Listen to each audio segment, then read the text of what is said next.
বক্তব্য দিছে। কি বক্তব্য দিয়েছে? দিনাজপুরে কি করবে? Mango mango. কি বলছে? দিনাজপুরে কি হয়? লিচু হয় না? তারপর আর কি বলছে শুনেন। এখন তার কথাবার্তা শুনে মনে হচ্ছে যে তিনি যেদিন ঢাকায় সমাবেশ করবে ওই দিন এসে বলবে যে ঢাকা বাংলাদেশের রাজধানী বানাবো আমরা ক্ষমতায় আসলে। এটা খুব মজার কথা না, এটা হাসিরও কথা না। এটা হাসির কথা, একজন দেশ নেতা সে আসছে, এসে দেশের কোথায় কোন মানুষের কি সমস্যা, কোন জায়গায় কি ফলে সে সেটা জানে না। আর সে জামাত ইসলামকে বলে যে তাদের অভিজ্ঞতা নেই। এটা কি হাসির কথা? হাসির কথা না। আবার কি করছে? নারী কার্ড খেলে।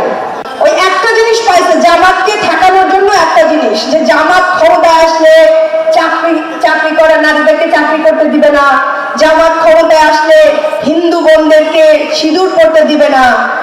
এই ধরনের মিথ্যাচার করে যারা ক্ষমতায় আসতে চায় তাদেরকে আমরা লাল কার্ড দেখিয়ে দিলাম। কি কার্ড? মিথ্যাবাদীর জায়গা বাংলাদেশে নাই।